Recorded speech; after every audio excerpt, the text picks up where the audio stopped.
भाई गम तो बड़े ज़माने में हमें भी और इमरान खान साहब को भी, लेकिन जो ये गम मुझे तो खैर इतना नहीं है। मुझे तो पता है पाकिस्तान की टीम यही डिज़र्व करती थी जिस तरह की परफॉर्मेंस। ये तो नहीं कि जी अब हमारी टीम है या हम इस मुल्क के बाशिंदे हैं और वो हमारी टीम खेल रही है तो वो उससे आउटस्टैंडिंग ही होना है। मेहनत करेगी, परफॉर्मेंस दिखाएगी तो आउटस्टैंडिंग होगी। अदरवाइज मुझे तो हिंदुस्तान इतना खूबसूरत लगा है वहाँ पर खेलता हुआ। मतलब आपने हम नज़रियात की हमारी नज़रियात नहीं मिलते इंडिया से, इस बेस पे नफरत तो नहीं कर सकते।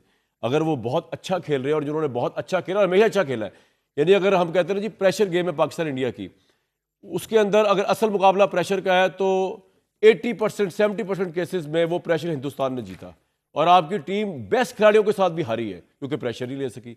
एक्सेप्शनल केसेस में होंगे तो विराट कोहली की सेंचुरी हो या हिंदुस्तान की बॉलिंग हो, बैटिंग हो, फील्डिंग हो, आउटस्टैंडिंग, मैं तो दोनों हाथों से अप्रिशिएट करता हूँ और इस टीम का यही डिजर्व करता है। ये थोड़ी कि अगर आप मेज़बान बन गए, अगर आपके पास मोहसिन नकवी साहब जो उन्होंने इंफ्रास्ट्रक्चर बड़ा खड़ा कर दिया, लाहौर के स्टेडियम को बड़ा सुपर बना दिया, बड़ी अच्छी सिक्योरिटी प्रोवाइड कर दी, बड़ा अच्छा, इन चीज़ों थोड़ी टैलेंट, इन चीज़ों थोड़ी मुकाबला, इन चीज़ों थोड़ी स्पोर्ट्स की स्पिरिट या स्पोर्ट्स की ताकत नज़र आती है।